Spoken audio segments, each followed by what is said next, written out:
today we will revise this topic. So during the process of fertilization, you have studied that the male produces gametes, millions of sperms. About 300 million sperms are produced by the human male, and only one egg is produced by the female. After coitus, whenever these sperms reaches to the uterus, there are several hurdles they have to cross. What was that hurdles? It may be the medium. For example, जो medium होता है uterus में, that is acidic, and it has to face that environment. Several sperms they die in this process during their movement from the uterus to the ampullary ischemic junction where the fertilization process occurs. There are several hurdles. बहुत सारे hurdles होते हैं जिसमें sperms की quantity क्या होती है, कम होती जाती है. This is the reason for the production of millions of sperms. Is it clear? Now, what will happen whenever these sperm reaches to which region? That is the ampullary ischemic junction of the ovidum, where an ovum is present already. What is the lifespan of the ovum? Do you know? It is about 2 days, that is 48 hours. After the 24 hours of the ovulation, whenever this sperm reaches to that particular area, they have to cross acidic medium.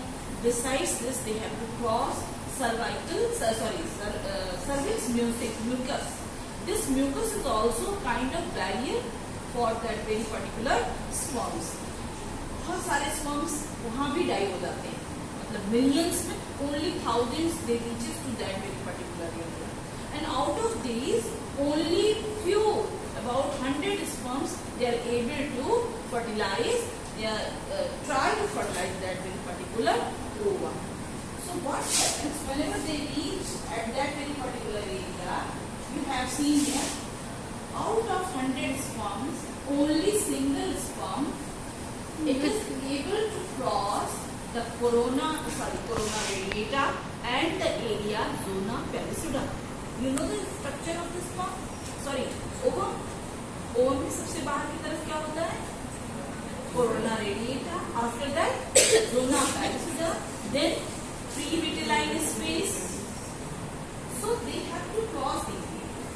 Whenever sperm reaches to this area, that is about the ovum की पास में पहुंचता है, then it comes in contact with the zona pellucida region. What happens at that time? The enzymes present in acrosome, it will come out and changes the membranous structure and make it impermeable for the entry of the other sperms.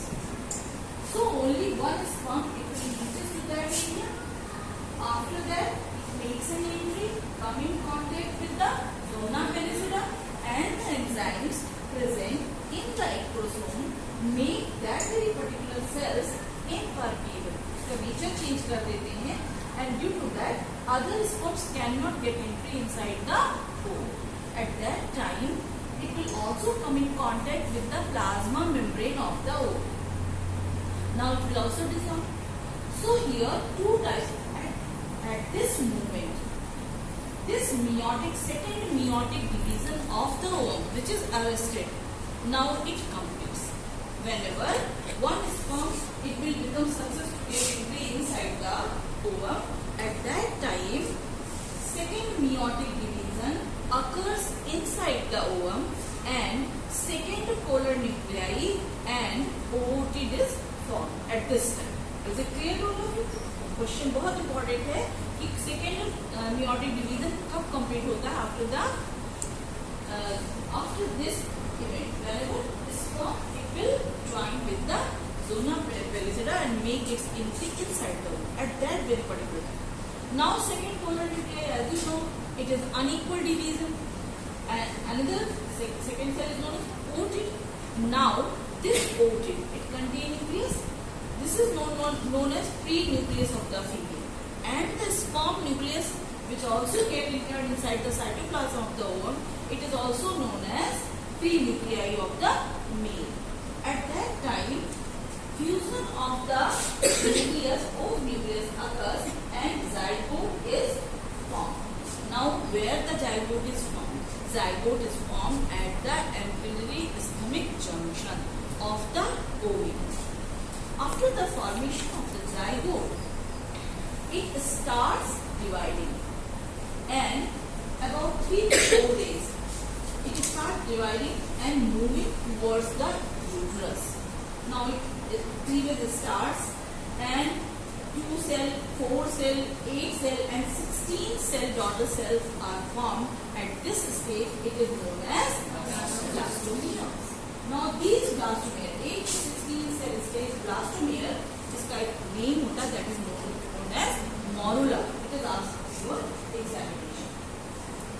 Now morula continues to divide and transforms into the blastocyst.